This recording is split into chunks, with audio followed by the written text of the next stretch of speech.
Hi. Warning, this is Far Side of the Pod. We are a unfiltered, unedited podcast. We speak our mind. We don't care what other people really think about it. We just like to record it and put it out on the internet for people to judge us and like it. I'm Jordan. We got Ridge with us. What's good, y'all? We might have a person or two late jumping in with us as we go through the podcast, but we like to welcome you if this is your first time. Like I said earlier, we're an unfiltered podcast, and this is welcome everybody to our 25th episode. So that we finally made it to the quarter mark of the century. So, well, not century, whatever it is. I don't know numbers. The quarter mark of the 100. All right. So the first topic on the podcast today is we got to talk about the SEC men's basketball tournament. Ended today with my Tennessee Volunteers losing to Ridge's Florida Gators. But Fuck yeah. all respect, Florida played a hell of a game. They ran away with it. Good for them. I'm never put a hate on Florida unless they deserve it. So, but. Listen, we got to have a dub somewhere against Tennessee. We didn't have it in football this year. We didn't have it in baseball, but that's for damn sure. Yeah, you ain't get shit in baseball, so I'll take the baseball. You can take the basketball. That'll work. So, and hopefully we'll run into y'all again during March Madness. Oh yeah, it'd be nice. It'd be nice to run into y'all in the bracket. I hope we both have good brackets this year. And speaking of that, Ridge, we need to get our bracket in by next week. Yeah, we do. So, I think next Sunday is Selection Sunday, so we'll have to keep an eye out on that. Sounds like a plan, Stan. But yeah. Well, brackets like Do we create one for the podcast? No, but we will. There's 3 days to get the brackets locked in, so I'll send y'all a thing either tonight or tomorrow, and we'll do it. All right. But yeah, I guess we're gonna have some March Madness news coming up on the podcast. That's the one time we do like to talk about some college basketball. Though we do talk about it here and there, but it's mainly during March Madness is whenever we get into it. Yeah. But now Tennessee lost to Florida. Let me look up the score so I can have It was what was it? 86-77. Gotcha. So I was going to say 78 to 80 something. It just looks like that little run that y'all had in that second half where y'all had like that 9-point run. Y'all got us on that. But it looks like it was a close game, well fought. So big dubs to both teams. I'm proud of both of them. Glad that we get some good SEC representation in the tournament this year. So, but yeah, on to the next subject. We got some Shrek 5. Ridge, I'll let you discuss some Shrek 5 for us. Yeah, sure. So, if y'all didn't know, here a couple weeks ago now, we've been out of the game for a second with this podcast, so forgive us on that slightly. We had Shrek 5 drop a teaser trailer, and all of our characters we know and love are there, it looks like. All of them have gotten older, except somehow Pinocchio looks like he got a facelift, maybe? I don't understand how Pinocchio looks the youngest out of all of them. My thought is maybe that's his kid. And that's the reason why. But a lot of fans, Pinocchio aren't... is wood. Well, I mean, even if you look at in the Puss in Boots movie that he was in, he looked the same. True. As he always has. And then all of a sudden, in that little teaser trailer, they just give him a completely different look. Yeah. So, but anyways, so a lot of people aren't too happy with it neither, just because of how odd it looks. I don't know if it's just because it's different people that are over the animation on it or what the deal is. But apparently this is also a multiverse movie. So that might have to play into it. Slater, before I get into my theory on that, wait, did you watch the teaser, and what are your thoughts towards them? I mean, I think the teaser looks good. I mean, of course they gotta. The one thing that I don't like is that they're appealing to the new generation, which I know they got to, but it's still kind of like I wish they didn't have to. A bit of a cringe. Yeah, I wish they'd have to show some cringe, like some of the cringe, like not millennial shit, but like the Gen Z shit that they've been doing, like the meme shit and some of the shit we can get by without, you know. Well, I mean, take it to this is a teaser, so maybe we don't actually have the Mirror having their own version of TikTok on it now. Right. Who knows, though, because, it is. Shrek has always been one of those that have played parodies off of other things going on in the world. Yeah. Like how a lot of the other characters that are around them are just Disney characters for the most part that they like to poke fun at. So, I mean, who knows? And you also got to give a huge shout out to the fact that they have added on Zendaya. Yeah. As one of the, as their kid. So let me just go ahead and dive into this theory of mine, since it's a multiverse movie. Yeah. And don't get me wrong, this is going to be kind of, well, not kind of, this is super left field. But what if we're following a Shrek and his family that isn't in the actual Shrek universe? Like, this is a completely different Shrek and Fiona and kids. What if we're following a completely different family and they're going to run into the actual Shrek that we all know and love? Because even with characters, like, we're going to get, apparently there's supposed to be a chance that we're seeing Lord Farquaad again. So maybe he's a part of this universe that we're in right now still with this family. And somehow, like I said, we end up popping into the actual Shrek characters that we already know and how the animation looks on Shrek that we had been watching 1 through 4. Right. And also, you gotta think too, like, Pinocchio looked different. Like I said earlier, his face is more so like a roundish shape than it was flat. So maybe it's because that's a different variant, if you will, of Pinocchio. And also, something that a lot of people have been noticing is how the daughter Felicia has different colored eyes in in Shrek 3 and 4. She has blue eyes instead of brown eyes, and in Shrek 5 right here she has brown eyes. Yeah, I saw some people talking about something like that. I've heard that it's either that's not actually her, that's not actually Felicia, and that's one of the boys, and he's just, changed his gender around. Right.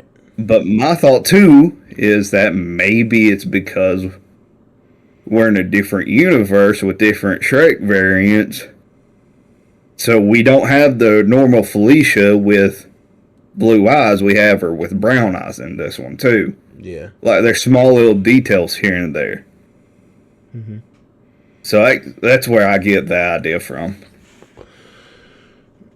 I mean, either way, I think I'm excited for this movie.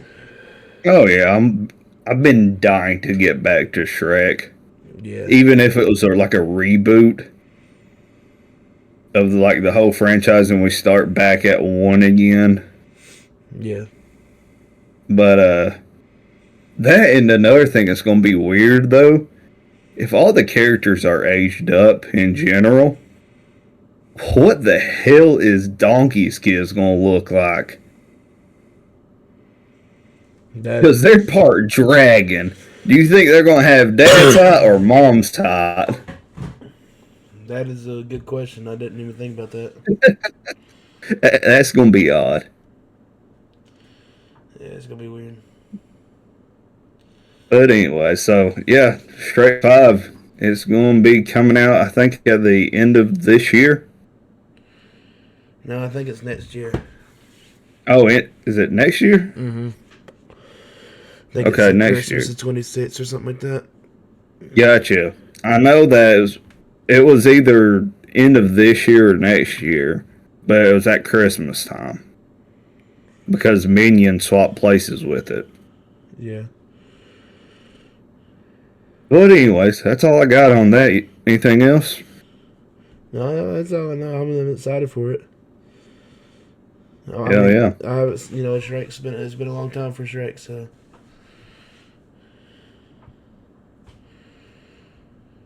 All right. So on to the next part of the podcast. We got Lilo and Stitch. So this past week, we got the live action trailer for Lilo and Stitch, and all I really have to say about it is, man, was it perfect? There was no to me, there was nothing to complain about. The only thing that I really could say is I wish they got somebody bigger to play Bubbles, but other than that, I'm enjoying what they got already. The one thing that I did kind of have a question about for you, Rich, and what you think about it. So a lot of people were saying that the girl they got to play the sister, right, the main sister, I can't remember her name off the top of my head, but Nani? Yeah, I think something. It starts with the N. So the girl that they got to play her, they cast a woman who wasn't Hawaiian or Polynesian. And they cast a white woman, but apparently they tanned her to make her look Polynesian. That's what some people were saying. Yeah. And people are pretty pissed off about that. I mean, I didn't really notice in the trailer, but if that's true, what do you think about that? Well, like you said, to me, it's fucking perfect. It looks perfect. It looks like Disney finally nailed down how to do a live action movie with this one. Yeah. And if they don't have it nailed down after this, go back and take some notes on it. The sister, dude, I can't, she looks good as the sister. I mean, what else do you want from them? I mean, sure, you might want an actual Polynesian woman or, Hawaiian cultured, but I mean, at the end of the day, she still looks, decent as that character. Yeah. The only thing I could think of, I wasn't even thinking about that, but if somebody's wanting to bitch about it, maybe, well, no, we won't get into that. No, say it. I know what you're going to say. You better say it. Maybe if you want to bitch about something, bitch because she ain't as thick as the cartoon character. All right, man. If you want to bitch about something with that character, but still, even then, she wasn't that super thick then in the cartoon. She is a little bit. She got, she got them thick ankles, boy. But other than that, listen, the only thing I had seen people bitching about was the fact that, Bleakley is in a wig in a dress as an alien dressed in woman costumes. Yeah. Is that really what y'all bitching about? Why are we bitching about it? First off, the fact that they, instead of just smacking on wigs on Jumbo and Bleakley like that, they actually have a little device that makes them blend in, looks more human. I guess I get it because that doesn't mean that it still can't happen. To me, what I got from those couple of seconds with that character, yeah, is that they made him seem kind of fruity. I mean, yeah. So he could still. It can still happen. It could still happen. That, or you just. And if he is gay, then what the fuck's it matter that he's not cross dressing? At Right. least they put in a gay character for you, and that want to bitch about that. I mean, yeah. At least they're sticking to the, sticking to the source material. They're still sticking to him being a little bit more on the feminine side. And there ain't nothing wrong with that. But don't bitch over this thing. Yeah, nah. The one thing I'm waiting for someone to try to bitch over, though, is saying that Lilo don't look like Lilo. If somebody dare says something bad about that little girl, she might not be my kid, but we're going to fight. Oh, yeah. Like she is my little kid, because I would burn down this world just about for that one. She is adorable. The CGI Stitch is adorable. Oh, the Stitch is perfect. I know damn well I'm going to cry in this movie. Oh, yeah, for sure. Like, I got emotional with the fucking trailer. So if I got emotional over that trailer, I'm definitely crying in that movie. Well, you gotta, just think about what this movie means to kids like us who grew up. I remember getting the movie on VHS when it came out. Right? And there's a bunch of kids, there's a bunch of our age people now that also have kids now that will be taking their kids to go see this movie. Right. And also, this is going to be fucking great for Hawaii because you know damn well that's going to boost up the amount of tourists Oh, yeah, for sure. that are going there, even though they already have a shit ton of them. And even then, I still question on why how they don't have a top college football team. But that's besides the point. Yeah, The point is, it's fucking perfect. yeah, I'm excited for it. I'm excited for it. I love it. The aliens look great. Like, they got every single alien that we've seen looks so on point. Yeah. Like, everything that matters about trying to do a live action, they got it on point with this live action. And it's going to make all the monies out there. It's going to be close to the #1 movie this year. Oh, yeah. Gotta be. Like, I know we got Fantastic Four, Superman, and Avatar, Fire and Ash. But I still think it's going to be... I think it's going to be, like, at least the #2 movie this year. Oh, yeah. I agree. Underneath Fire and Ash. But But it could very well surpass Fire and Ash. It could. It could. But it also depends on how big Superman will be, I think. I don't know. I still think just because of how big of a family draw that's going to have, Yeah. Oh, I think I'm it's sure it'll be in going. theaters for a while, too. Oh yeah, I think it's going to overperform for sure. It's going to set some records. I hope so, at least.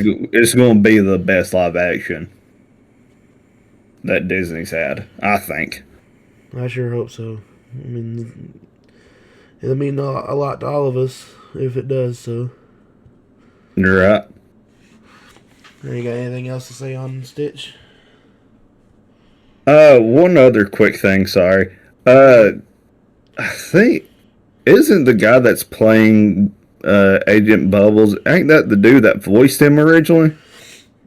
I don't think so. Or was that James Earl Jones that voiced Agent Bubbles the first time around?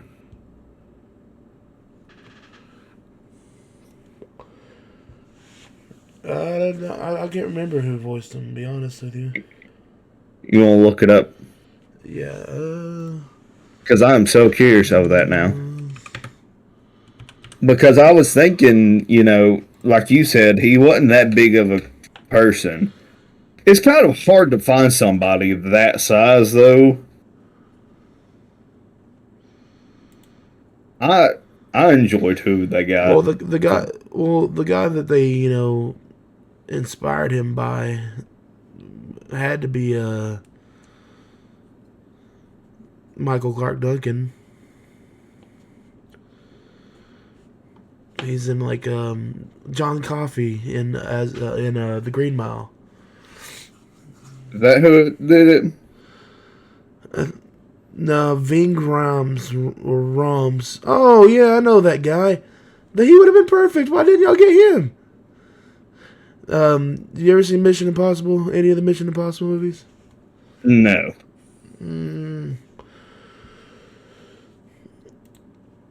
Just look him up. His name is Ving Rhames, Rhames. Okay. You've been perfect as Bubbles. Like they still. Well, like you was saying though about the one dude from the Green Mile. I mean, they can't use him because he's already passed. Yeah, of course. That's what I'm saying. That's who I thought they made him after, but that guy looks like what Bubbles should look like. Bubbles looks like a linebacker. The animated version, that boy looks like he came from the NFL before he did this. It would have been funny if they got Shaq too. Shaq would have been funny as Bubbles too. I couldn't see him doing that. To be 100% honest, I mean, just his voice. He just, I can't do a Shaq impression. Barbecue chicken. But yes, Kenny. He's just so mellow tone, I feel like. I am the Shaq Diesel. No, yeah, I love. Okay. I mean, yeah. But still, I'm not mad, though, that they didn't get him, neither. I don't know how old that dude is. Right. I don't know how he... Like, it could be that he looks a little bit older now. Maybe. I don't fucking know. So, that could be the reason, that, or it could be that he had other things going on, or just said, nah, I'm good without, so... Maybe. But I'm not too terribly mad at who they have. I mean, he's not as big. He's not as big. I love the actor they got. I love him. He's in a few movies that I like. He still sounds exactly like Bubbles did.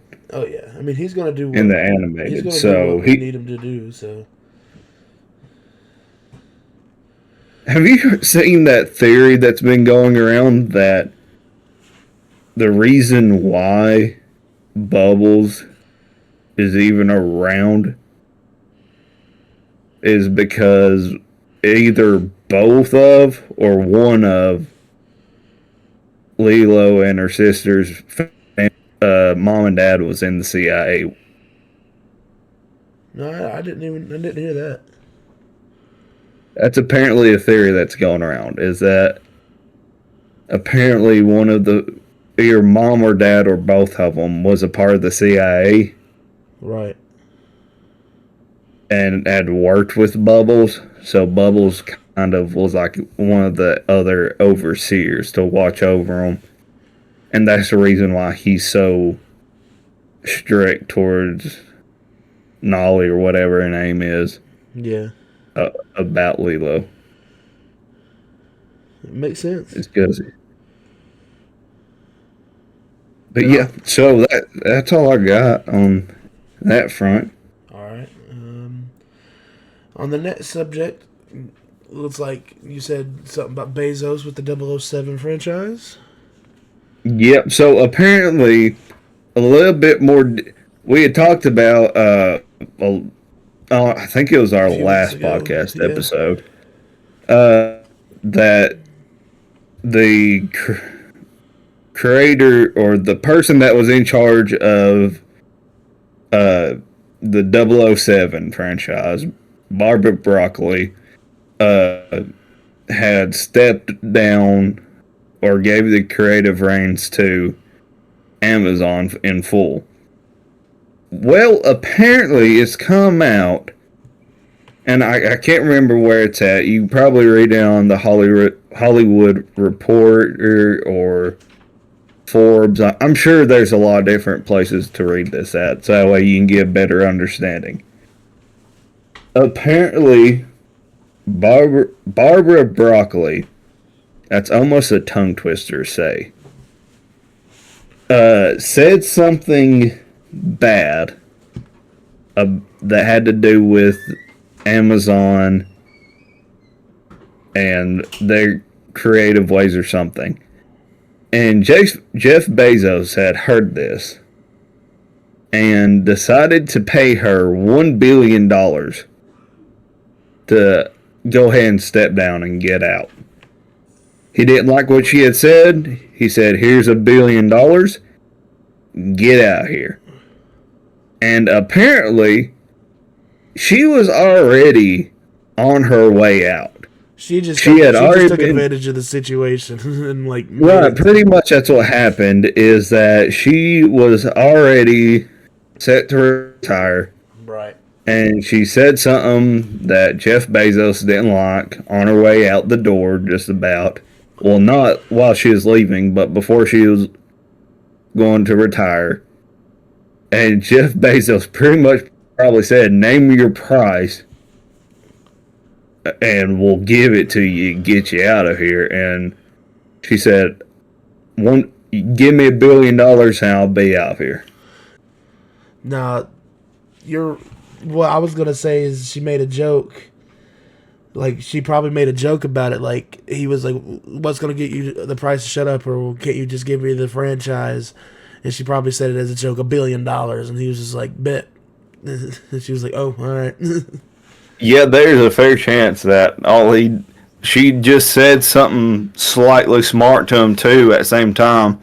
And he said, okay, what's it going to take to get you gone right now? Like, name your price. And she probably thought he was joking or something, too, at the same time, like you were saying. And he just went ahead and wrote it down and handed it off to her, and they got out. Right. So, what are your thoughts about that whole ordeal? And also, why doesn't a company named Disney, why aren't they doing this with one that's also set to retire that we all want out of the company with the last name of Kennedy? Right. Now, I'm definitely with you on that front, but I mean, so I love 007. I mean, I've not, watched a lot of them. I just love the James Bond character, and I love the idea of it. I've played, the games growing up, and, I was a big fan of those, and I do love Daniel Craig. I love Pierce Brosnan. I love Sean Connery. I love the, iconic actors who've played James Bond.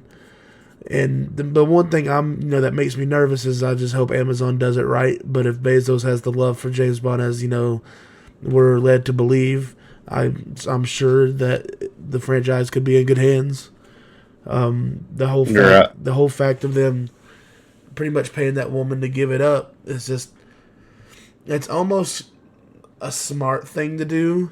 It's weird to say, but it's just because they won't have so many problems during production. Like, what if they wanted to do something, but they had to make sure it was okay with her before they did it, or if they wanted to do a certain scene or like recreate a scene from an old movie, what if she shot it down but they wanted to do it, and like just different things like they could run into.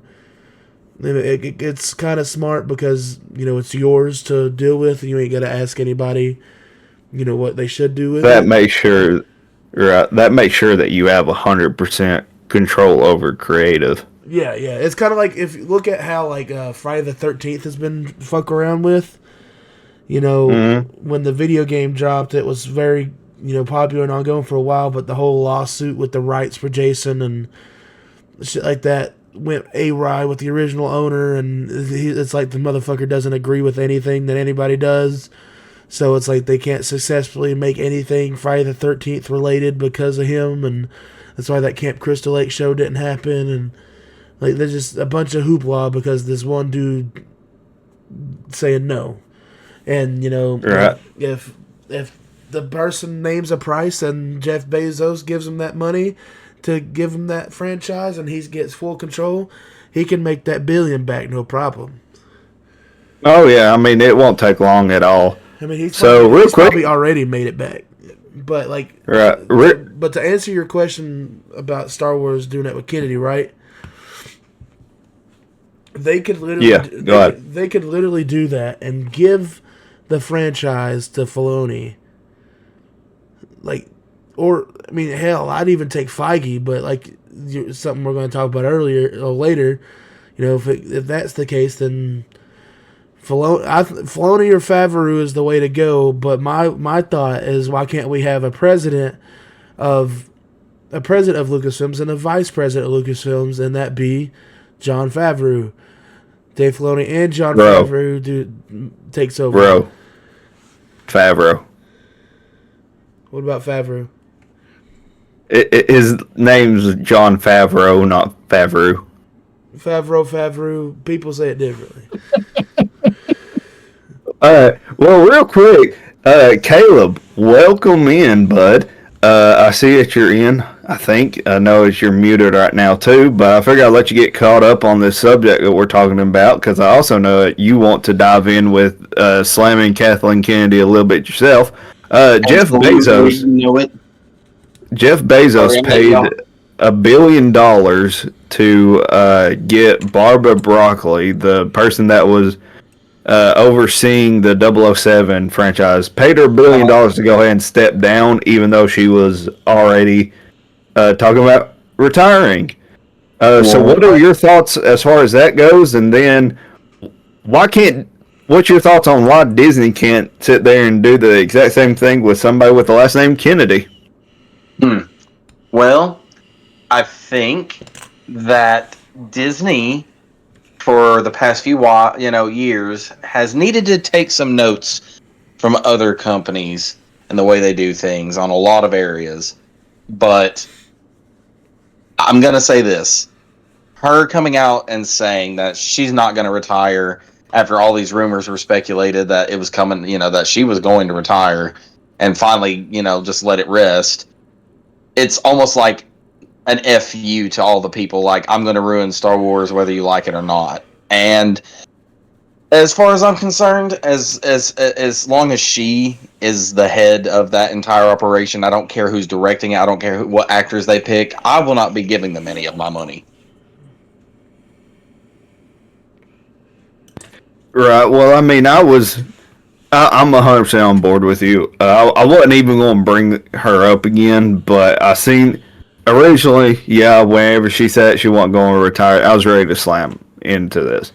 But this just gives her that much more of a, somebody's still talking about her, right? So, one, two, a little bit, since we have this perfect idea of how to go ahead and get rid of her, name your price, sign that check, and let's get a move on. But I guess sometimes Disney in a respectable way, like, just be like, hey, look, just like take this money, step down, say you're ready to to pass the torch off, and we'll pick the person, and you hand it to them, and just let it rest. Go do your thing. With her saying that she's not like retiring, it's just saying she's not retiring. She apparently is still supposed to step down as the president of Lucasfilms, but she's just said that she's just not retiring from movies. Like, she's still going to produce and everything like she has her whole career.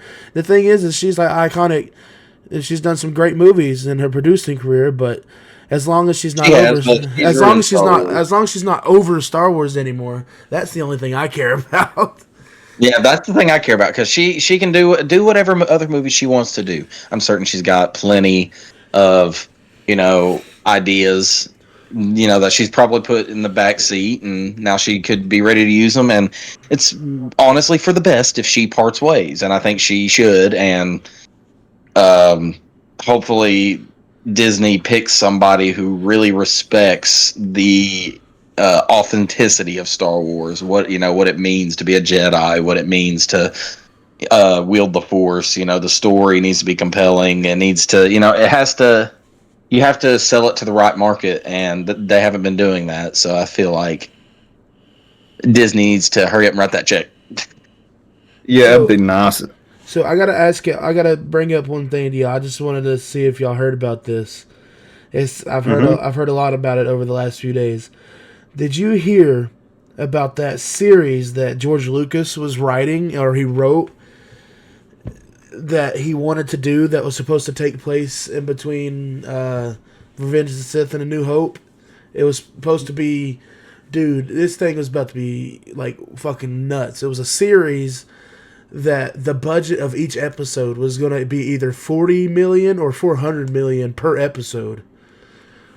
And it was going to be like the darker, like it was going to be dark, but it was going to be what took place after Revenge of the Sith, showing Vader, the rise of Vader, and all the shit that happens to the people after that, and the dark side of that, and like it would have been insane and dark and gritty, and George Lucas would have like had it wrote out and everything, but whenever it got bought out, they said no. Well, she hasn't been on the best side of figuring out the best things to do with creative plans for Star Wars. So that's no surprise that got turned down. Also, according to how long ago that was as soon as he had backed out from being the head over the studio, but still kind of wanting to work with them. I can kind of see why the answer was no at the time. This was early on, whenever it was almost absurd to hear that much money being dropped into a series, right? So right. I can see why it got turned down at a time. Nowadays, though, I mean, it might be interesting, but I'm not going to watch it until Kennedy backs away from it. So, I mean, hopefully we get somebody like Dave Filoni over it. And, going into our next topic, I don't think it's going to be Jon Favreau anytime soon. Yeah, I was just about to say, speaking of Jon Favreau, go ahead, brother. Well, the reason why I don't think it's going to be him that has a real head control over Star Wars and one of the big top names of it is because he's going to be busy, because it has been reported that he is going to be making a few different projects for Disney that include a live-action hybrid movie of Oswald the Lucky Rabbit, a Mickey Mouse show or movie, and also possibly a Kingdom Hearts movie, live action form for us. And then a long time running one that he's been working on for the longest has been, he's also going to be making a movie based on Magic Kingdom. So he's got his hands full, and I am 100% on board with getting a live-action Kingdom Hearts movie. Oh yeah, that was one of those video games I grew up watching my brother play. Playing it myself a little bit. I helped Brittany beat the third one. Like I had to, when she got to the boss missions that were too hard for her or whatever. I helped her out with those, and they're fantastic games.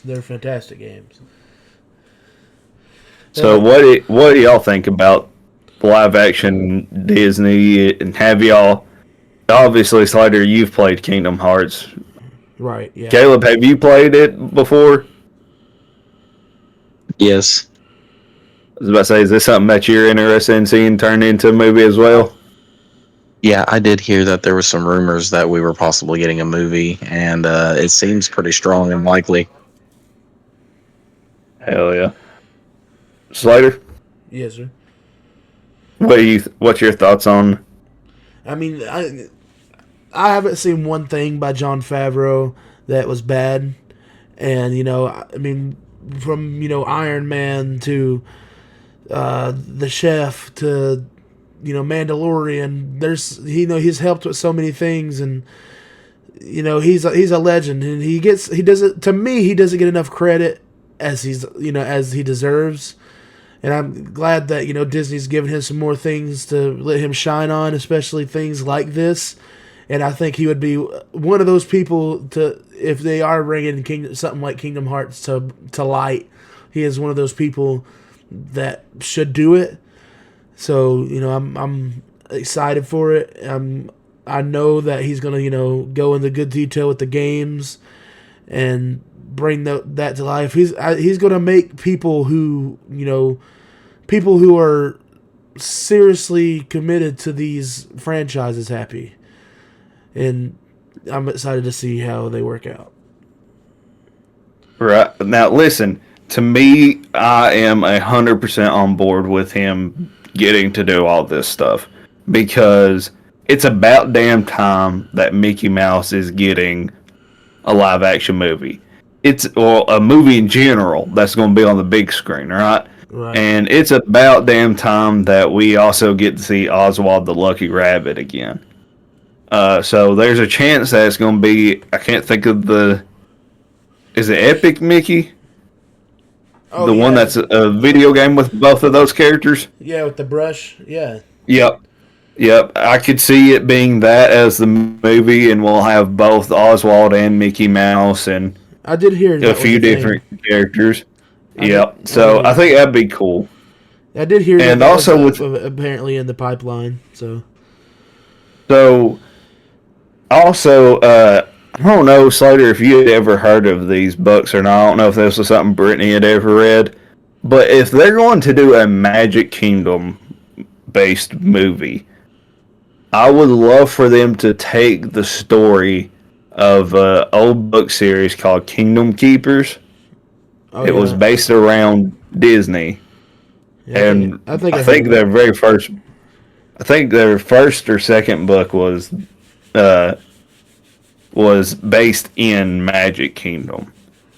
And it had this it's a really cool story if you ever get a chance to read it, of these kids that work for Disney World as these holograms that act as tour guides and things for the park. Right. And at night they have like these kind of like dreams, but it's actually real life that's happening to them, right? But they're actually glowing as their hologram versions of themselves, and they're in the park at night. And like all these other Disney characters come to life. That's and cool. Even the villains, like the villains of the parks, are the ones that they have to face off against in the books too. That's cool. Yeah, that'd be a cool movie to see him do. Yeah, so I think they could tell a really good story with that, and that way you have a good movie based off of a park, right, or off the main park itself, because I don't know if you remember, but they tried to do this before. Yeah, I did. They did it with the Tomorrowland. Yeah. But that movie didn't do all that hot. So hopefully, I thought it was a good movie. Yeah, I thought it was a good movie at the time, and I haven't watched it in forever. I might change my mind if I see it again. But like you said, I thought it was a good movie for its time. But I think that if they go about it the correct way, and if they can tell the story right, like a Kingdom Keepers story, I think it'd be great as a movie. Right. But that's all I got on that. Word. Anything else? No. All right. All right, so the next topic, and this is a little juicy one, so I'm excited to talk about this one. So Sadie Sink. If you don't know who Sadie Sink is, she plays Max in Stranger Things. She's also the main character in Fear Street 1986, I think that was that one. Either way, she's a phenomenal actress. She's, definitely one of those people who are up and coming. Any of the Stranger Things kids has got a bright future. So, but yeah, apparently she's been casted in Spider-Man 4, which does put a little dampering in on her, talk when we talked about the X-Men last episode, when we were saying that she was being rumored to play Jean Grey, which, it's a possibility still, but with her being casted in Spider-Man 4, it's starting to look like she's going to be somebody else. And, there's rumors around the circling, that they brought up, Mary Jane, of course, and that looks like that's what it's more than likely going to be. But we have other options. Ridge, we know we made the joke earlier. In every Spider-Man franchise, they love making redheads blonde in these Spider-Man movies. So Sadie Sink could be up for grabs for Gwen Stacy. Yep. What do you think about that? What do you think about who do you think Sadie Sink should play? So to me, let's look at these options here, okay? Right. If she is to play Jean Grey, hopefully they make it to where it's like how Iron Man popped up in the first Spider-Man movie. She's not a super main character. Because I'm afraid that if you have her as Jean Grey, that's going to take away from Spider-Man. See, yeah, that was what I was gonna say, because it was like, I mean, there's already the possibility of Daredevil being in here. There's already the possibility of Kate Bishop showing up. There's already the possibility of, all the superheroes that's in New York making some kind of appearance. Well, there's more than just the superheroes of New York, because you got to think that this movie is set to take place in between Avengers Doomsday and Avengers Secret Wars. And apparently this is going to be like the Avengers, or they say it's going to have the potential to be like the Captain America Civil War. Right. Like it's supposed to be like the ground level Civil War. Like, because,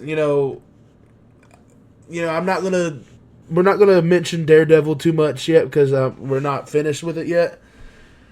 But just by theories and whatever, it's theorized that by the end of it, Kingpin's mayor now technically, and I heard a lot of whatever's gonna happen to Spider-Man is gonna have to do with Kingpin as well. So a lot of those answers have to come. But I just think them making her somebody like Jean would take away from Spider-Man. And that's been the problem with Tom Holland's Spider-Man. Because the thing is there's not been an actual problem with his Spider-Man movies. It's just the fact that I feel like in every one of his movies, there's not been enough shine just for him. You get what I'm saying? Right. Because like you said, in Homecoming, we got Iron Man. And then in, Far From Home, we got Mysterio.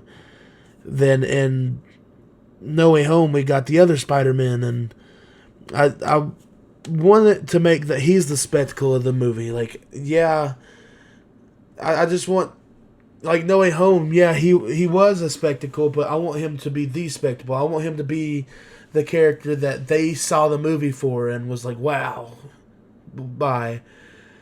And I think, especially from what I'm hearing by rumors, it's rumored that they're going to be basing the movie off after the Spider-Man Blue comic. And if you've seen or read the book, you gotta look it up, man, because it's almost like Peter's love letter to Gwen, but he's with Mary Jane in the comic book.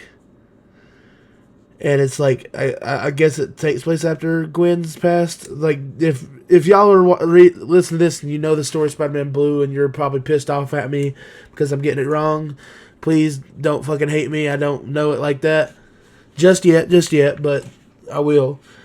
But maybe, and they did say that Zendaya and Ned, like MJ and Ned, they're saying that they're going to have a very reduced screen time in the movie. So what if? And they did say that Spider-Man's getting a new love interest. So what if Sadie Sink is Mary Jane Watson and not Michelle Jones Watson?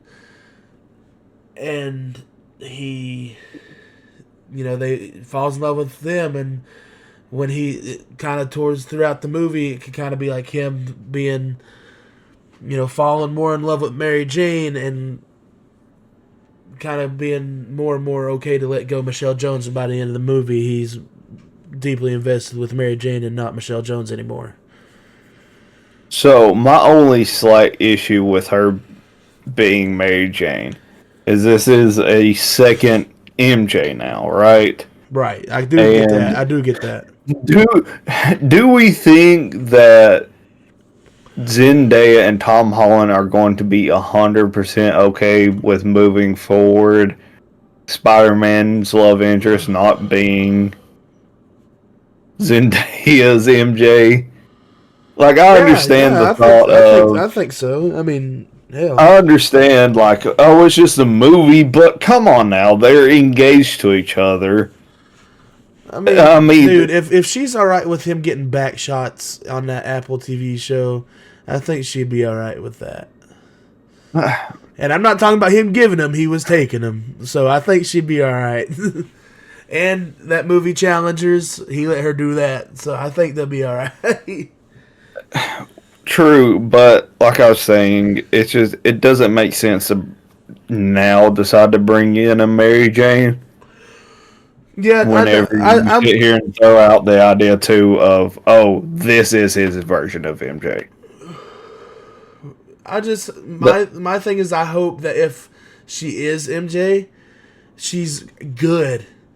I mean, look, Kirsten Dunst, she's iconic. She was our childhood, but dude, when you rewatch those movies, Mary Jane's a bitch, dude. Like, Mary Jane's a hoe. I mean, she fucking fronted him for his best friend like 2 or 3 times, then left off with the space dude. Then she realized that, oh shit, Peter's Spider-Man, so I'm gonna fucking leave my fiance and leave him at the damn altar and go be with this dude just for the next movie to be a colossal bitch to him.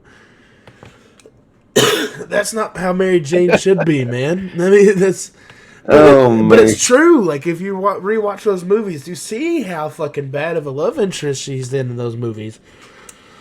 And it's like, I mean, think about the fucking landlord's daughter. I can't remember her name off the top of my head.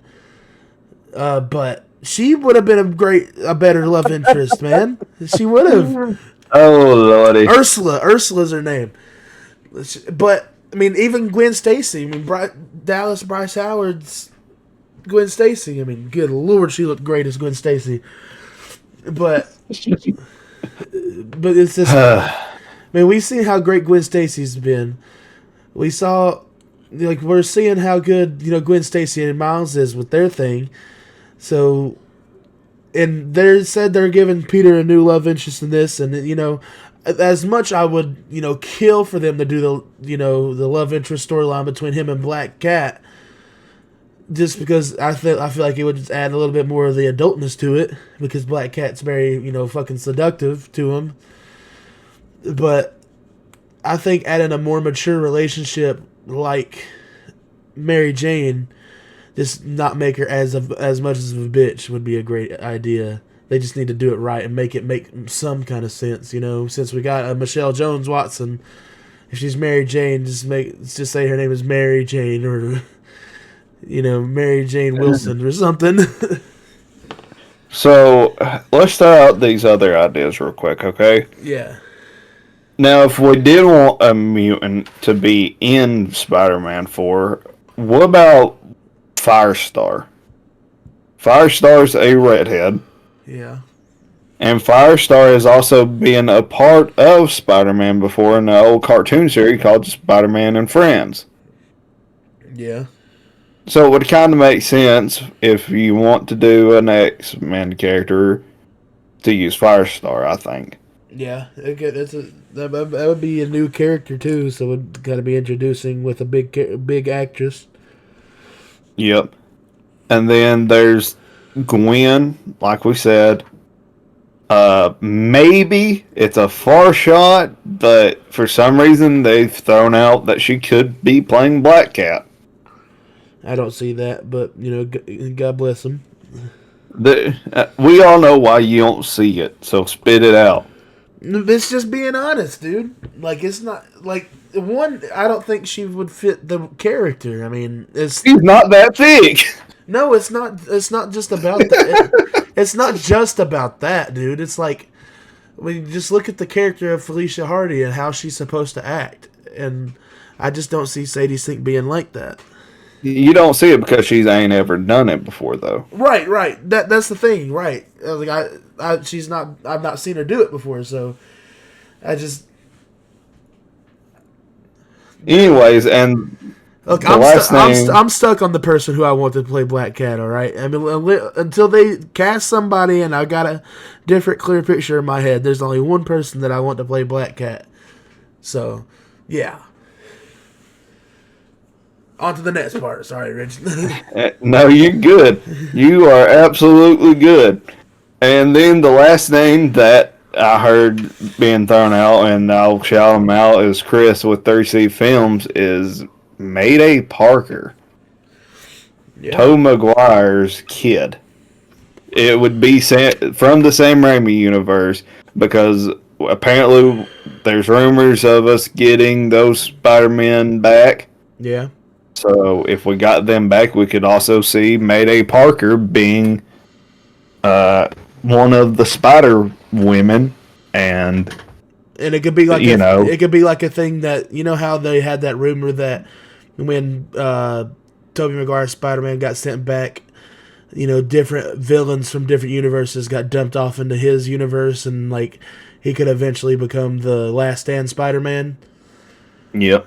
And like it could be like something went wrong, and like you said, it could take place in between Doomsday and Secret Wars, and you know he's gonna have to have the black suit by Secret Wars, so just like kind of she comes to looking for him because, you know, she heard the story that, you know, he told about helping that Peter, something like that, you know. Well, listen, if you take a photo of Sadie Sink and put her underneath Toe Maguire and what's her face? Yep, Kirsten Dunst. Yeah, I mean, she looks a lot like she could play their kid. Yeah, it works. But she does also look like what Mary Jane looks like in the Spider-Verse movies. So, but like either way, it's cool that they have somebody that caliber and that big in, you know, putting in the Spider-Man that popular with the young base and everything. So right. I'm excited to see what they do for sure.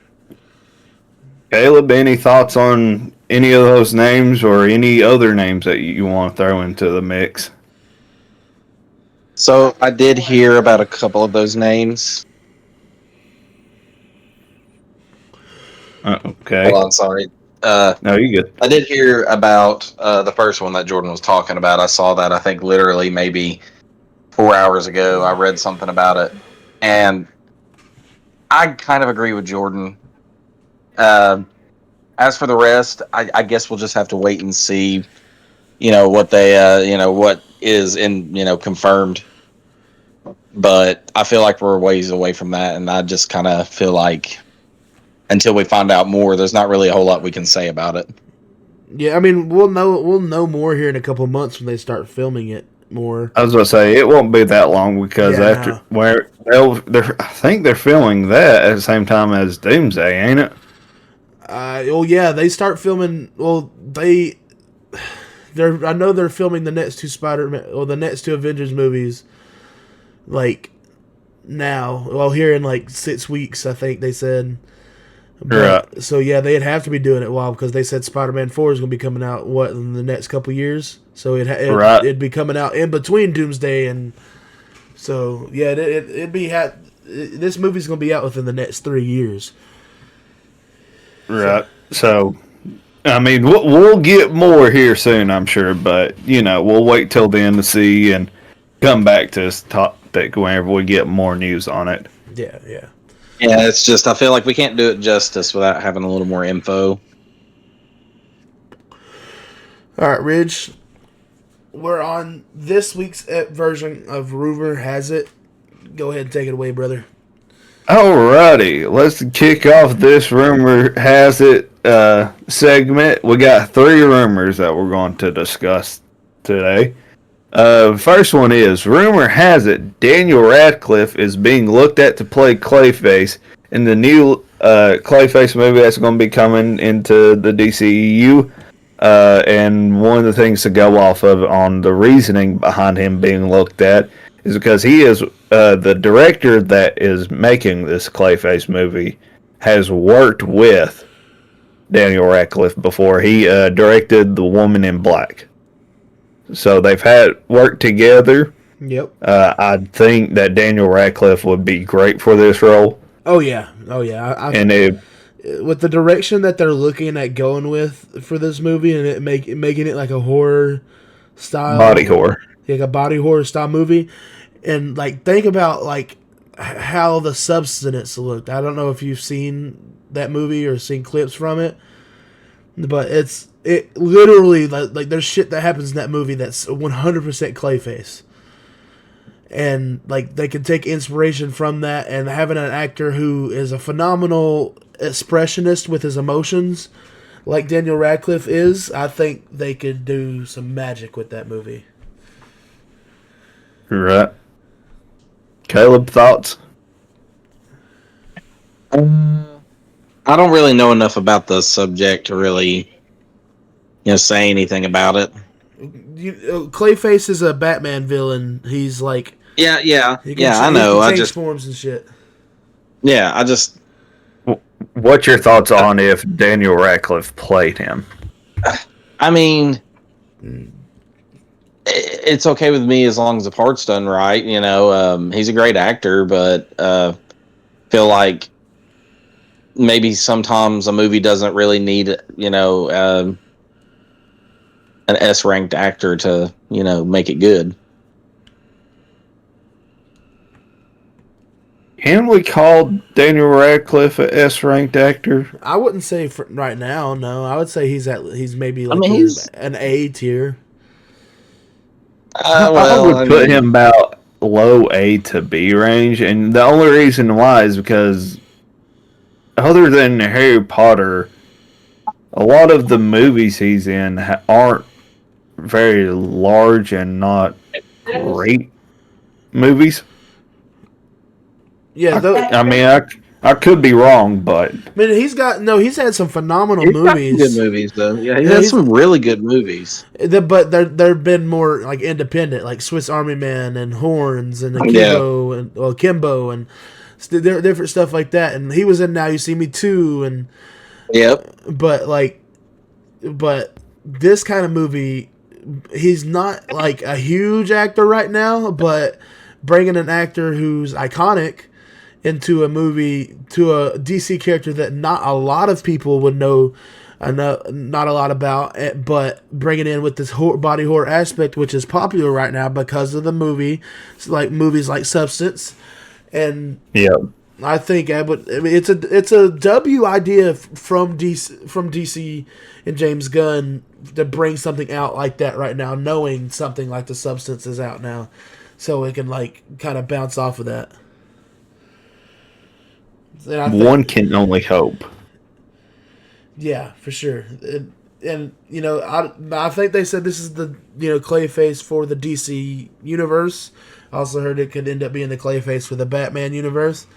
I don't know, but either way, as long as it's good, like if they make it that body horror style with the darkness of it, and Daniel Radcliffe was it like an estranged actor who it's like suicidal or something like that, and they get messed up on something and that happens to him. If that's the way they said it's going to happen, I think they can make it work out really great.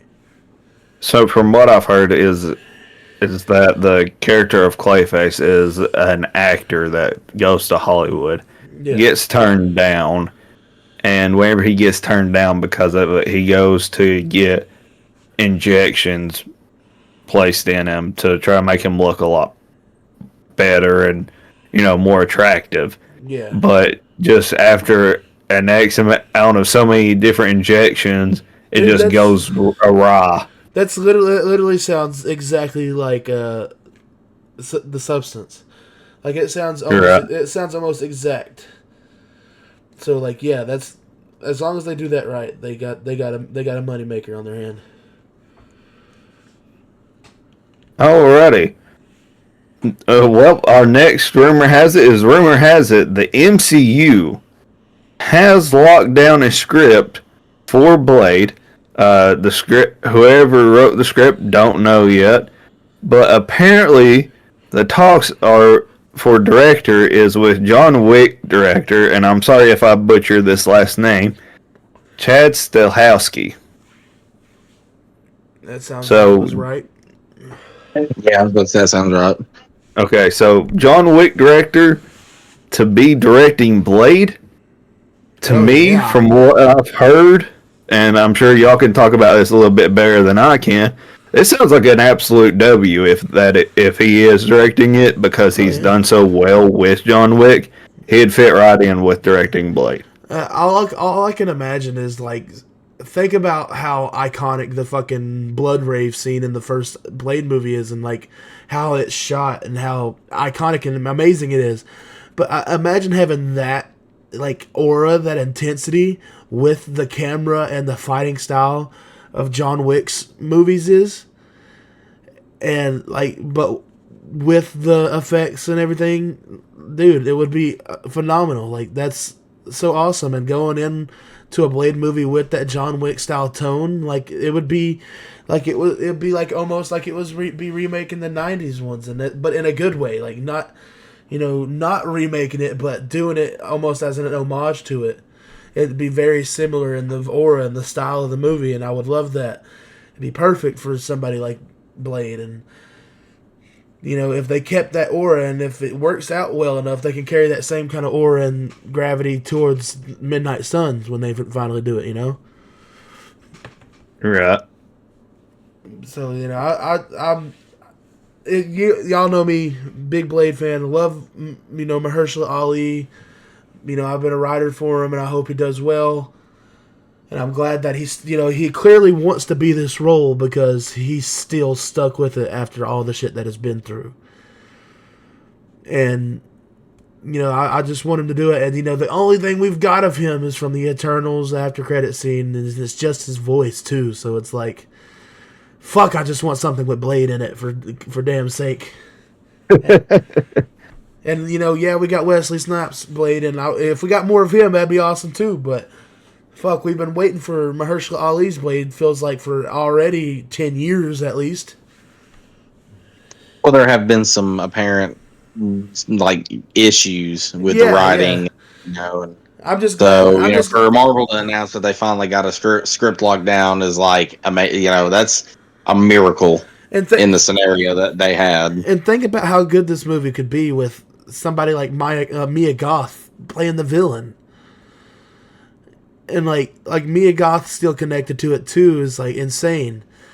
So somebody who has the horror background and star power as Mia Goth coming into this John Wick-esque horror style superhero movie, bro, that's all you need to say. Like that's all you need to say. A John Wick-esque vampire superhero movie that's horror grounded, but it's still got the action of a superhero movie.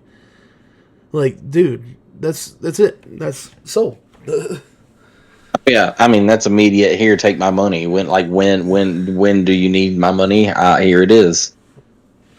And like, imagine if we could have a Blade versus Blade scene, or like Blade and Blade have a scene together, and like Secret Wars or something like that, you know? Like, I just cry, bro. I would just cry. I mean, y'all saw my reaction when Blade came back in Deadpool and Wolverine. Hell. Oh man, yeah. But we looked over at each other and we were like, "Oh my god, bro!" Blade's my shit. I was not expecting Blade to walk around the corner. I know you aren't either. But yeah, that's all I gotta say about it. Listen, for me, it's been take my money because I've been waiting to see a new Blade. I've been interested in a new Blade. You know, you throw a John Wick director on it, cool. You throw Mia Goth in it, cool. Throw everything at it, I'm still going to be there either way because I've been waiting on this movie for a hot second, and we all have. It's been, nearly 7 years since they announced it? Yep, something like that. Of course I'm going to be on board. I've been on board. Yep. So, alright, with that one down, let's get into this last rumor has it, and this is a big rumor, and we'll sit here and discuss it through and through, and, just go through different thoughts on this one, too. Rumor has it, Kevin Feige is in talks to retire from the MCU after the new X-Men movie has come out, and for this to be kind of a poetic send-off, a full circle moment of his career, because he started with the Fox X-Men. That was his start to his career, was working in that with that movie. So for him to be able to come full circle and bring in the new X-Men will just be a wholesome moment, and would be a good send-off spot for him if that's what he wants to do.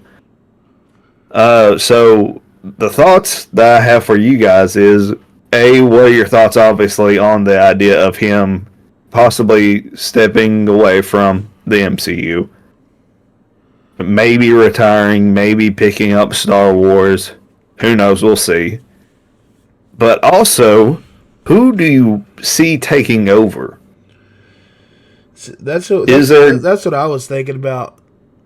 Is there a name that you can think of? Yeah, I think there's one person I could think of off the top of my head, just because this is the one person I see his name every single fucking movie in the credits. Like it's like a thing in my head that every time I see him, I'm like, oh, there that sumbitch is, and that's the Luis Despacito, whatever his name is. That's Luis Despacito. He's been a producer in like almost every single Marvel movie. I have no idea. I can only think of, well, technically 2 and 1, and then another one that might step into that role. You got the guy that's out, Brad Winderbaum, I believe is his name, the one that's over the TV side right now. I could see it being, he gets elevated to Kevin Feige's spot if he wants it, maybe. Another two set is maybe the Russo brothers would take over because of them being brought back in. Right. And how they're being brought back in to, not only direct Doomsday and Secret Wars right here, but it's also sounding like they're going to not necessarily be the ones to direct the new X-Men movie, but oversee it. So with them overseeing this new X-Men movie, could that mean that they're looking at trying to get them groomed to take over?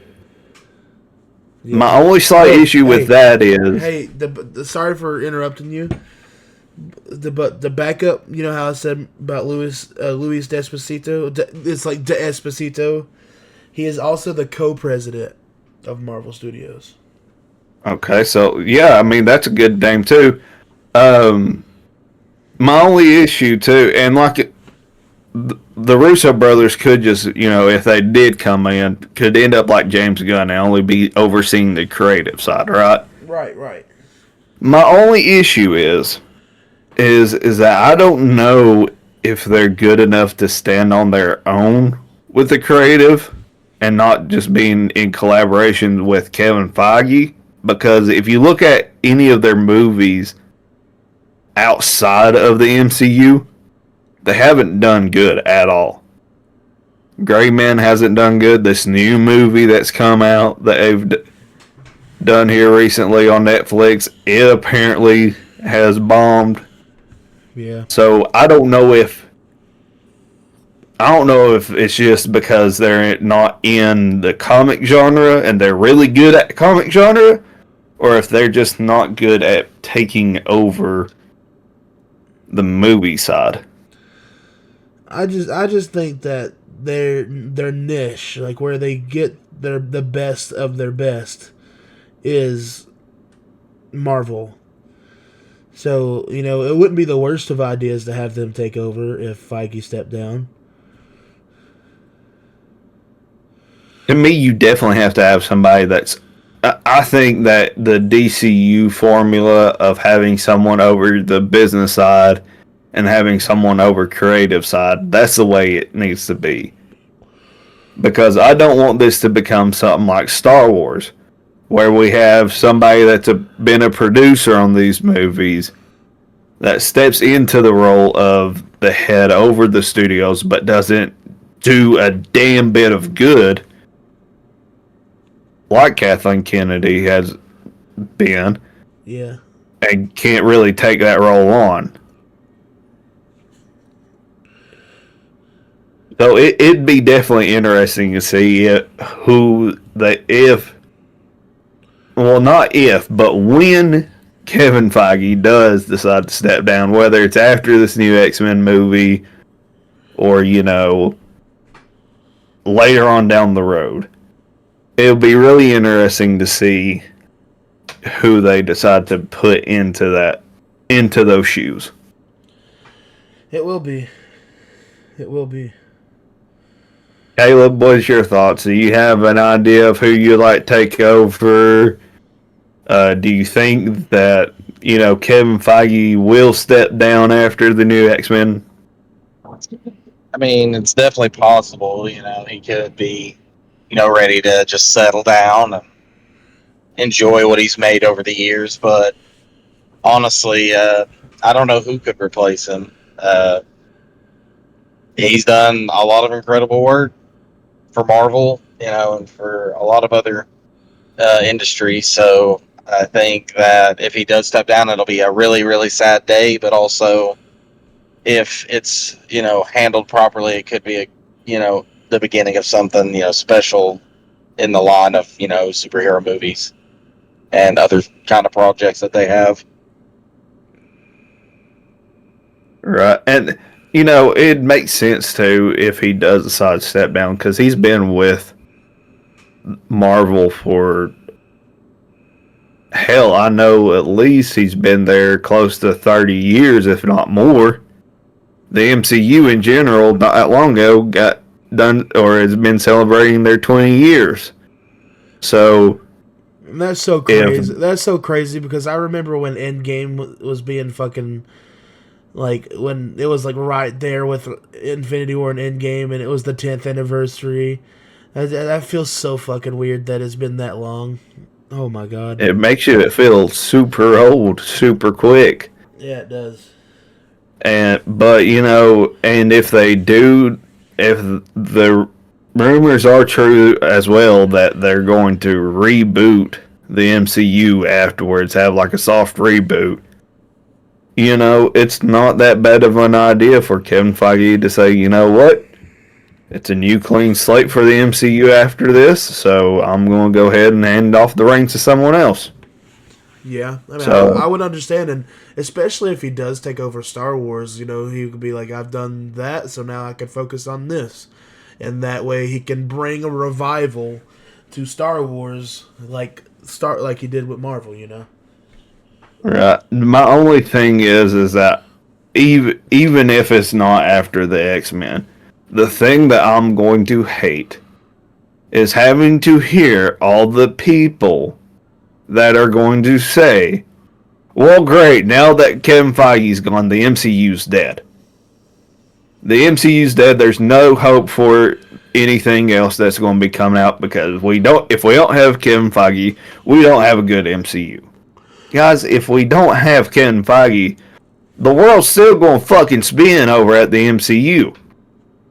It might not spin the way you think it should, but I promise you they're going to find a great predecessor, whatever the word might be, to step into that role, to take over at least the creative side. Just like how the DCU has managed to find James Gunn. And so far, he's done fucking a great job, in my opinion. So, it will suck, but we'll move on. The MCU won't be dead. They'll be still alive and well. And you just have to get the fuck over it. Yep. I fully agree with All you. right. And with that down, if there's no other thoughts on that, that wraps up our Rumor Has It segment for this week. Nice. Alright, so on to our last segment of the night. And we got a little bit to catch up on. But we are going to catch up on our wrestling. We haven't been on for a few weeks, man, so some crazy shit has happened. First and foremost, and we got to talk about the biggest one. John Cena has officially turned heel on Cody Rhodes at Elimination Chamber after he won the Elimination Chamber match. And we now have a heel Cena with a heel Rock. And I guess you can kind of say this is a rumor has it too. But I heard that it is being said that they are going to call this the Rock and Soul Connection. Kind of like how The Rock had the Rock and Sock Connection. Yeah, no, I don't like that name. I don't like that. I hope they keep that shit away. But what are y'all thoughts with John Cena now being heel and being kind of teamed up with The Rock? So I seen this coming. Like as soon as Punk got eliminated from the chamber, it was like, well, yep, this is the way we're going. Is that Cena is going to be the one that aligns himself with The Rock?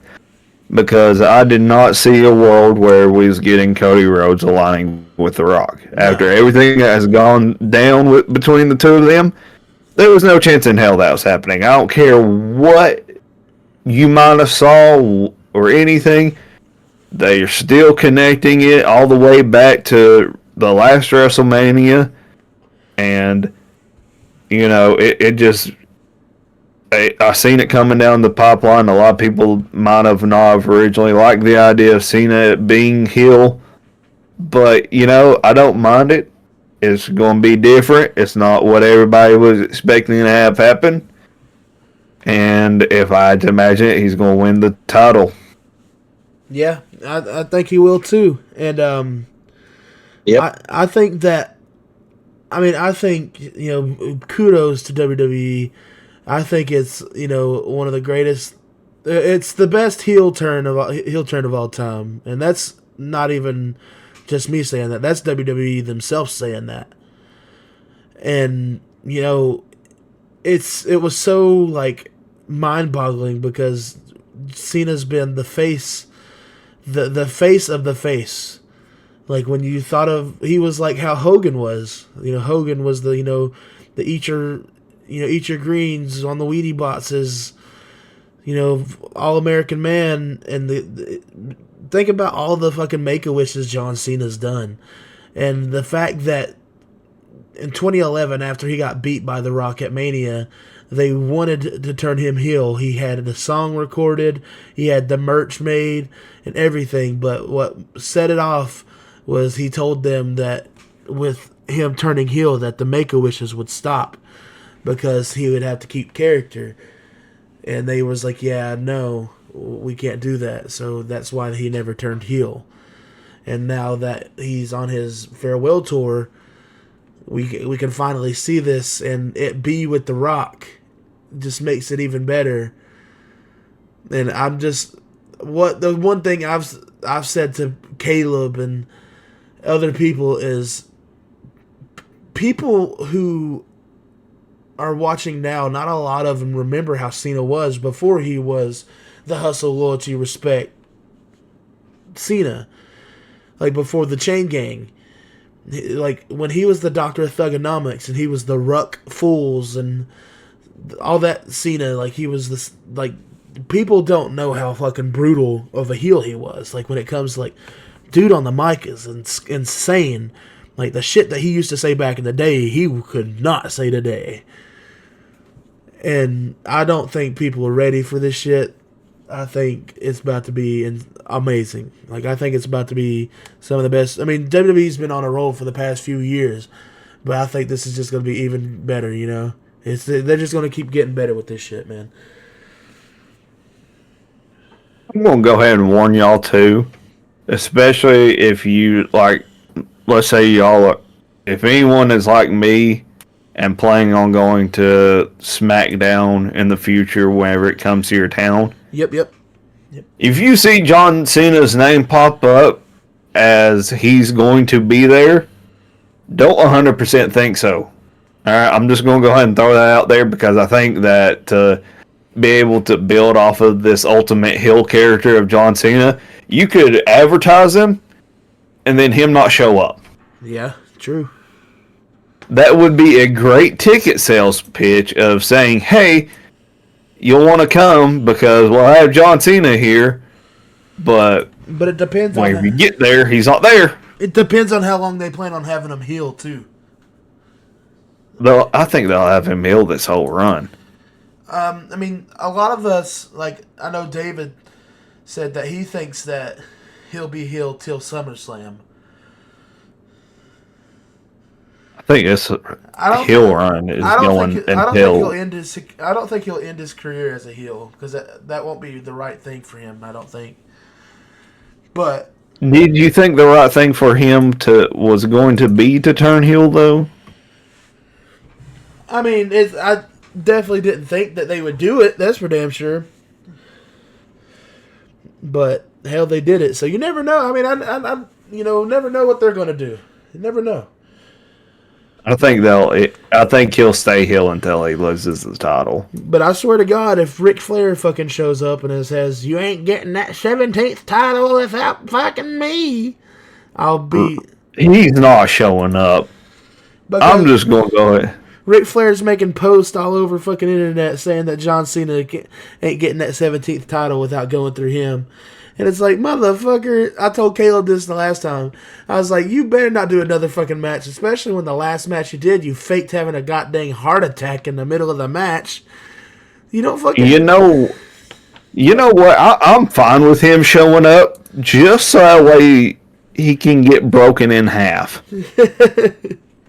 I don't care if he thinks that he needs to step in just to get himself gassed out in front of everybody. He can go right on ahead, get himself gassed out, get fucking crushed through an announcer table. Them things haven't broke yet, so why not? Let's just go ahead and make it to be where he's the one that ends up getting slammed through a table so hard that it breaks. Fuck it. Here's something though. Like, for real, that I've been thinking about. It's nothing I've seen talked about on the internet or anything. It's just something that I thought about. Well, I've seen and heard that a lot of people think that there's another member. Because, I mean, not third, the fourth member. They think there's a fourth member to this faction between The Rock, Cena, Travis Scott, and this other person. And, yeah. And I am backing with that. And I'm trying to think of people who I think would fit in this faction. While I think about it, who do you think could possibly boogie their way into this faction? Drew McIntyre. You think Drew could?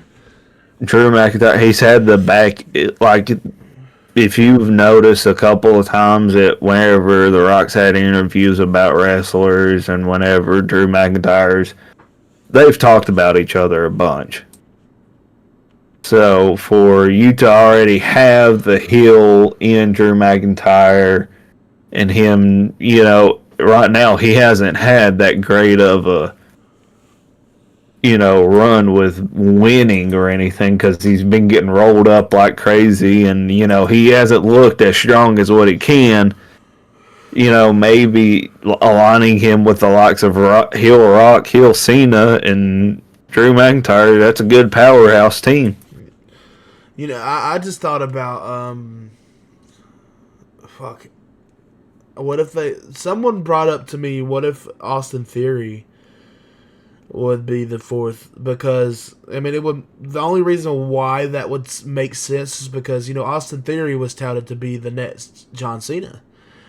I mean, he reminded a lot of people of Cena before he became the Dr. Thugonomics, when he was the Ruthless Aggression Cena, and that was true. And they had that whole match where Theory beat him clean, and apparently Theory and Waller's had some issues recently, and I feel like that could be somebody. Definitely somebody that would be like, I'll give you my soul for the fame type of story. But I think it's got to be. I think it's got to be somebody. I don't think it's got to be somebody young. I think it could be somebody who is not old either, but like somebody who's a vet. But it's got to be somebody like.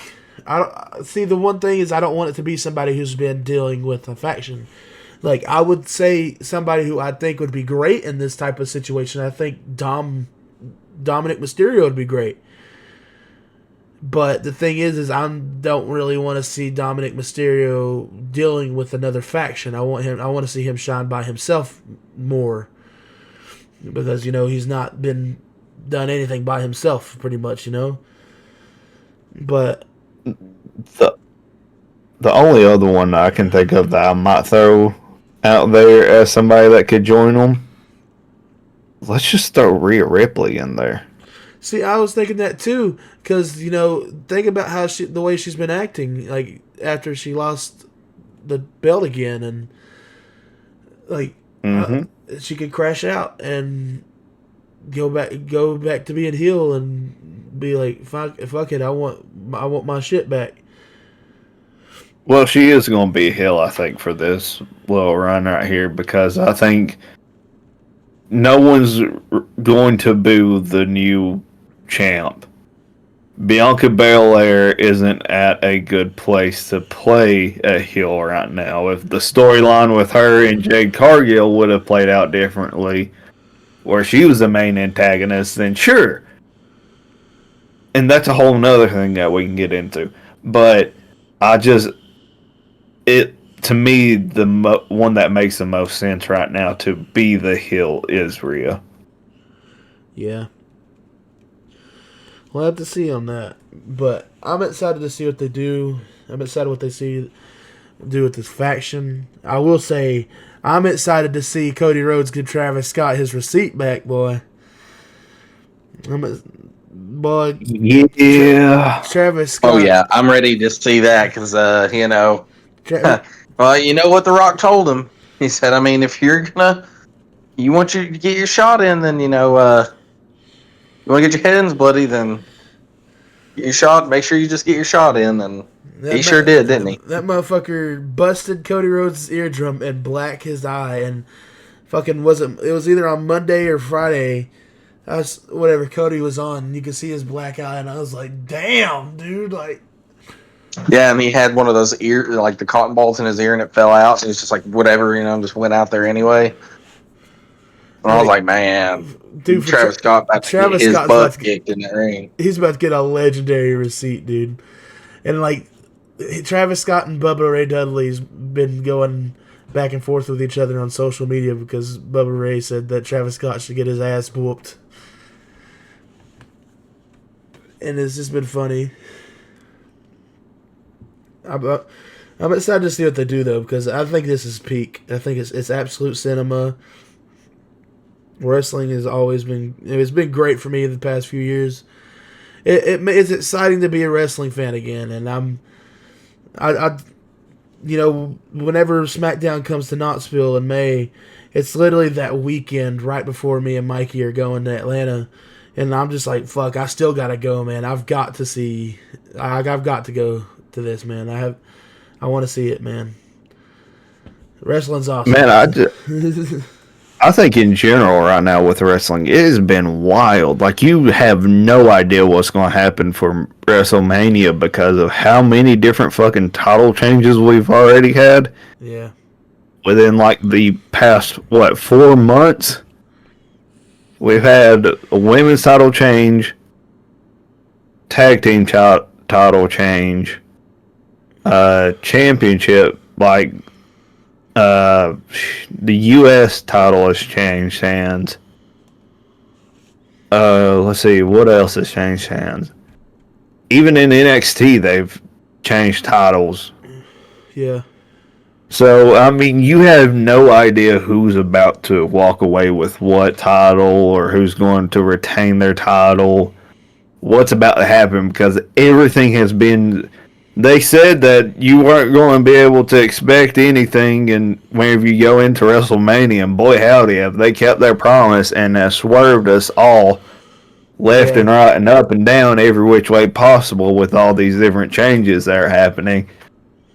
And still, even then, just because somebody's holding a title right now that just got it, they could very well lose it. Like Street Profits, they just won this Friday or the SmackDown tag titles. Yeah. But, they could go into this WrestleMania and be put into a ladder match against all these other teams And from what I've heard, people predicting is that it's going to be pretty deadly that ends up winning it at WrestleMania. Yeah, You never know. Well, yeah, I could honestly see it because like they put out they're very like don't get me wrong their caricatures are just they're just man they're funny but they're weird they're hilarious, but but they're great though. they are funny but their wrestling is really good, really good. They're And they've phenomenal. been Cannot there for deny that so in the least long. bit. Yeah, they definitely Yeah, they've been there for a while. they So deserve a push. I For mean, sure. them winning it, I'm okay with that. Honestly, I've enjoyed watching them a lot more actually recently. I've been waiting for them to win it, really, because just with them being in there for so long and have not won it, and they are really good as a tag team, I'm just like, man, when the hell are we going to have them holding the titles? They need to. Yeah, I definitely agree. I love Pretty Deadly because it just reminds me of like it kind of reminds me of like Johnny Nitro and Joey Mercury, but without them being a little extra. But I mean, they're extra, but in a goofier way, you know. And I just think they're hilarious, and I love the vibe that they give off. And like Caleb said, they're phenomenal wrestlers. So. And to think too, even as of right now, WWE is advertising the possible teases of Ray Phoenix joining. Yep. And also Aleister Black finally coming back to the WWE. We don't know whenever their debuts are going to be. Dude, I'm just saying with them letting AJ Styles have his old song back, I still think we have a big possibility that Aleister Black's going to have his old theme song. Dude, I hope whenever he debuts, I hope they give him his old theme whenever he's rising up. Dude, I mean, even if they don't have him rising up, that's fine. But like, they could at least have him like come out to a really dark and smoky arena. But like, dude, just having him back is just like, fuck yes. And not to mention, there's also a chance that here at some point, and we don't know if he's going to appear on the main roster or NXT, we also have Rusev coming back more than likely. Dude, yes. And what's crazy is also him and Lana, you know, they were married in real life, then they got divorced, or they were going to plan to get divorced. But recently her grandfather or dad, I think it was her grandfather, had passed away. And he was around a lot and spent a lot of time with the grandfather before he had passed away. And I guess they are now reconciling their marriage. So we can have Rusev and Lana come back. I mean, Rusev is coming back, yes. But Lana could be coming with them, too.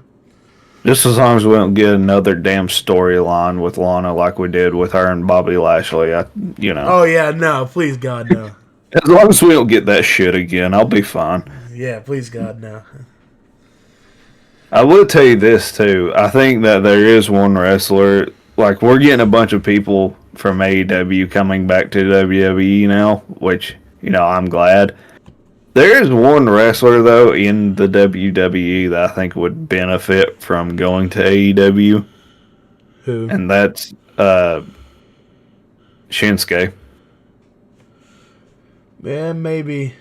But the thing is his contract did come up, and I've heard two different things. I heard that he's not going anywhere, at least for now, but I've also heard that he's not re-signing, so he could be leaving.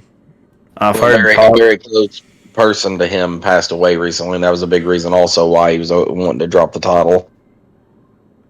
I've heard that he's looking at maybe going to New Japan. Yeah. Again, but I think he would be really beneficial. It'd be really beneficial for him to hop over to AEW. Maybe just a short-term contract, because there are some wrestlers over there I think he could have some great matches with.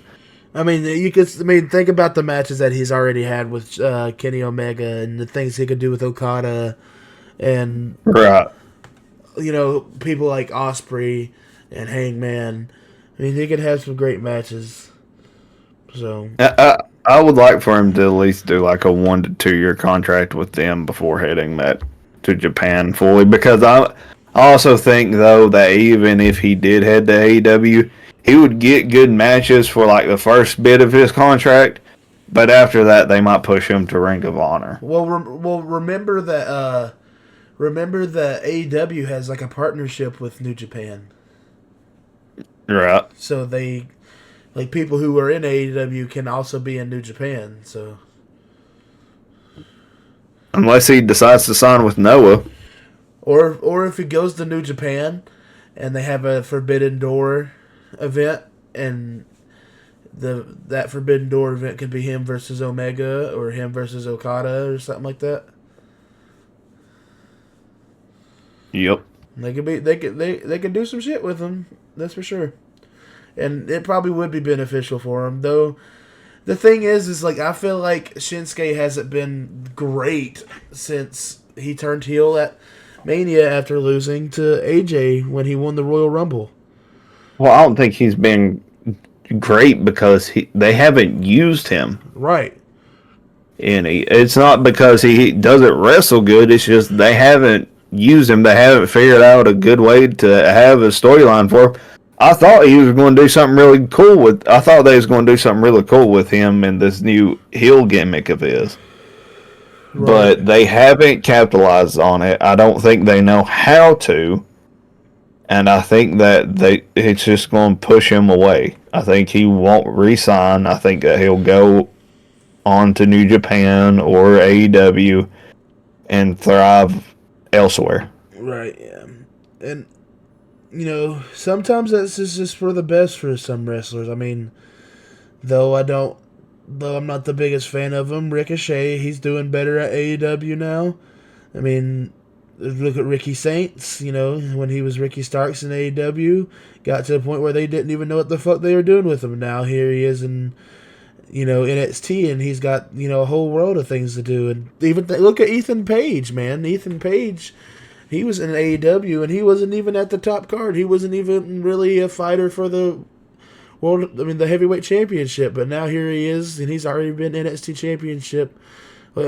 champion, and he's still in the fight for it, and he's doing great here. So, and Sean Spears has come back and won NXT Gold himself here recently with the North American title. Yeah.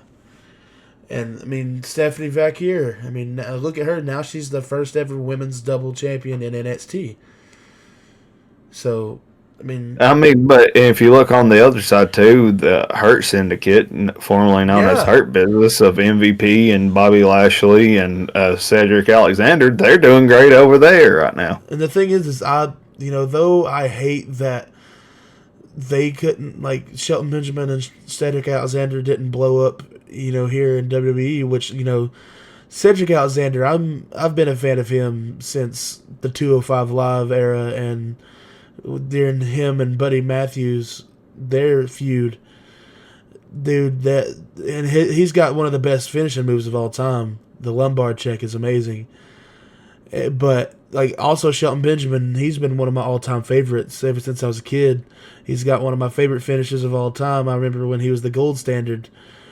And it was just, to see him thriving over there, it makes me happy. Though I'm not the biggest fan of the promotion, but the fact that they are over there doing good work and having gold and all that, it makes me happy just to see them thriving. That's all I care for, them thriving. So, yeah. There's two other wrestlers that I wish would come back to WWE now.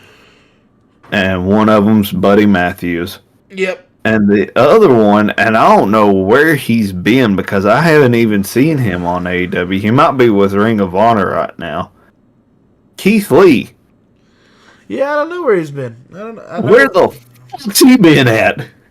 I don't know what he's been doing. I think they might have put him over in the Ring of Honor because I haven't seen him, and I remember there for the longest. I can't remember her name, but She used to be in WWE, Amber Moon. Oh yeah, Athena. Yeah, I know that she's been with Ring of Honor, I think. Yeah, she has. She's been. I think she's been the women's champion recently.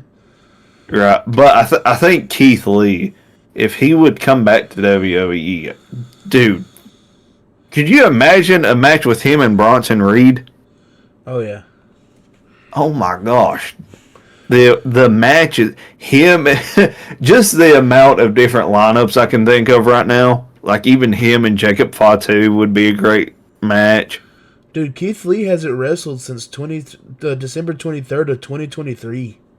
Has he been injured or something, you reckon? I don't know, but that's the last match he's had. I don't know.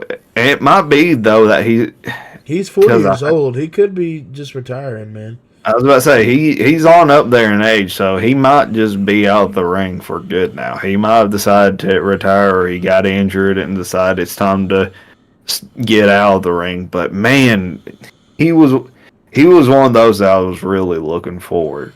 Yeah, to stepping back into the ring. I think they just dropped the ball on him, and that wasn't their fault. It just they couldn't stick what they wanted to do with them, and whenever they brought back his old indie name and everything, and they tried to have like this storyline like that Adam Cole was going to be like his manager or whatever, and that's like the reason why Adam Cole left WWE. And they just dropped the ball on him, and they didn't bring him in the way, because remember they were touting him to be like that motherfucker. You remember that Survivor Series match where it was like NXT versus SmackDown versus Raw? Yep. And that, like, Keith Lee was a bad bitch in that match. Like, he was one of the main stars of it. Yeah. Yeah. That. And before he got caught up, he was a double belt holder. He had the NXT title and the North American title, I believe. And his wife has been fairly, consistent in WWE recently, as is. He's been a great mid-carder. Yeah. I mean, she hasn't won the title, which I think is a shame, because they should put it on her too at some point. But I mean, I think he could thrive now underneath Triple H. Oh yeah, for sure. Tell you another group that ain't thriving right now, and I don't know what the hell the issue is. I think it's just the fact of them turning heel has been the New Day. Yeah, I get what they're doing, but I don't like it. I just don't like seeing them heel. I thought I would. And the thing is they've been heel before, but they're not heel like they have been. Like, they've been heel New Day, but they still had that New Day persona, so it was it worked. But them being like assholes and stuff like that, it's just like it doesn't seem right, since we've seen them the same way for so long. It just don't feel right. I don't like it. If they was going to do a heel push, it could have been with both of them, but I think they should have split them. Yeah, I think that Kofi and Xavier Woods should have been split. See, the thing is I'm okay with Xavier Woods being heel. I just don't like seeing Kofi being heel. Kofi is one of those people who it's just hard seeing to be in a negative heel like that. Like the giddy heel like they have been before as New Day makes sense. But him being like a serious heel, I don't like that. I think they should have had a storyline where, like, and what would have made sense is whenever they had that whole thing when they turned on Big E, right? Yeah. Whenever they had that whole thing, Kofi was wearing a Majin M from Dragon Ball. And the thing is that's Babbidi's mark. That how he controlled Majin Buu and stuff like that, right? Yeah. And after that, Xavier Woods literally got a Majin M tattooed on his shoulder.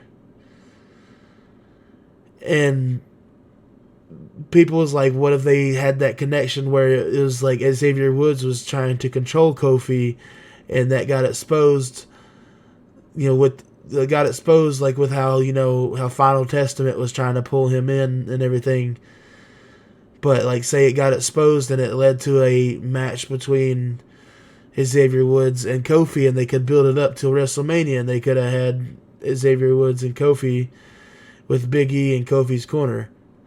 I was about to say what they could have, should have done that would have. But I think that he just said no at the time. I'm not 100% sure. Is that they should have just kept New Day as the babyface. Should have turned them all heel. But they should have had Big E just say that he is done with wrestling. He has to retire. Right. Like he's no longer eligible for the ring.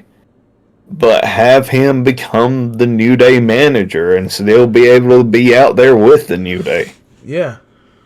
I think that would have worked out fine, and it would have worked out a lot better than what it is now. And it still would have had the same essence of having the New Day, with Big E as a wrestler. And the thing is they could have... Even that with him being a manager. The thing is if eventually Big E was able to do a match, right?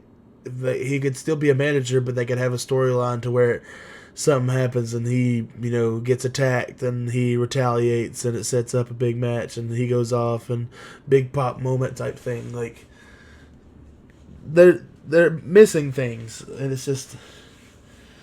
It sucks because, I know Kofi, at least, is towards the end of his career.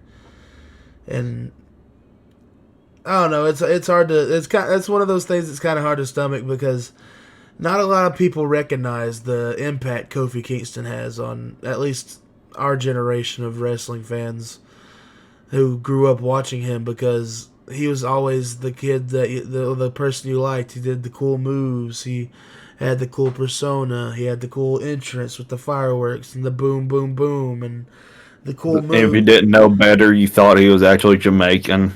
Yeah, that was his character for a while, and he pulled it off well. Yeah, and I remember my first house show I ever went to, I got to watch Shelton Benjamin versus Kofi Kingston, like a young Kofi Kingston, and it was like awesome. And I've got to see the New Day a couple times. And it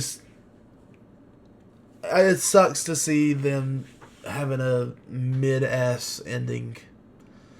I just hope they figure something out, because I just want something to work with them.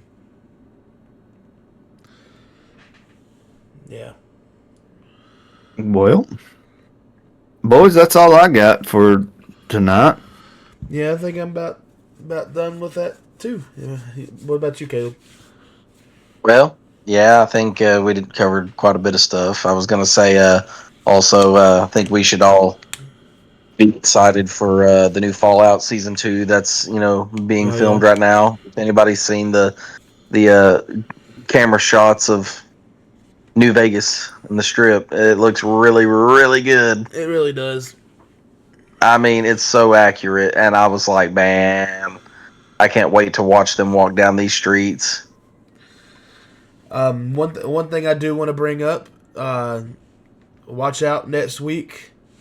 Me and Caleb will be going to Cincinnati next weekend to Horror Hound, and we're going to be able to get some videos for you guys some content. So be on the lookout for those. Hopefully maybe we'll get some interviews. We'll definitely interview some fans, get some interactions going in with that. But, hopefully we can get some celebrity interviews, maybe some Terrifier interviews. Maybe something from Spencer from Ice 9, who knows. But either way, expect some good content after that. Hopefully we can get something in for you next week. Oh yeah, it's gonna be a blast, y'all. Wish us a safe travel, and oh man, it's gonna be crowded. Oh yeah, it's gonna be a good time though. It's gonna be a good time. Oh yeah, just the environment alone is gonna be worth it. Just like I said, like Caleb said, we got to drive like 5 hours to Cincinnati, which it's not that bad of a drive. It's just long, so hopefully it doesn't take as long as we anticipate it to be. Yeah. Probably will, though. Yeah, probably. Knowing our luck. But we're planning ahead, so. Yeah. Either way, hopefully we can get that going. maybe we can get some more movie reviews going for you guys here soon. I kind of been slacking on that part, and that's my fault. Yeah, I haven't been able to go out to movies any on the weekends yet, but I know that there's at least 2 movies right now that are out that I'm wanting to watch. One movie, and this is goofy, but y'all could ride along with me if you're on to it. There's a movie coming out in April that we can go check out and review, but it's a goofy one. We can go. We can go watch Screamboat. I'll probably watch that one. Screamboat, where David Howard Thornton plays Steamboat Willie, and he's like he's in that big ass furry costume. Oh yeah, that's true. Listen, on my list right now, I got Mickey 17. Yeah, I want to see Novocaine. Yeah, that too. And then the Minecraft movie. Ew. And then Screamboat. I don't know if I'm going to watch the Minecraft movie, honestly. I don't know what I haven't. What movie? It looks like a stupid fun time. All right, so yeah, I'll check out Minecraft just for hee-hees and bullshits, but that's it. Just to do a review on it. Yeah. One movie I'm excited for. I can't remember if it comes out this year or not, but good lord, I freaking hope it does. And that's Mortal Kombat 2. That I think it either comes out this year or next year, but Jesus, please hurry. I want to see that movie so bad. And also, can we get a little more info on the Legend of Zelda movie, please? Oh, one movie comes out in April that I will be at least I will be doing a review for is that movie Sinners. Is with Michael B. Jordan. He plays 2 different people, and it's kind of it looks awesome, man. And I'm excited to see that movie. So, but yeah, keep an eye out for that content, guys. And if you have any ideas, anything you want us to talk about, any ranking systems you guys want to see us do, any good content that y'all just want to see, just let us know. And keep an eye out. Let us know what you want us to talk about sometimes, Give us some ideas. But if that's if that's it from everybody, I hope y'all have a good week. We'll see you guys on the next episode. Bye.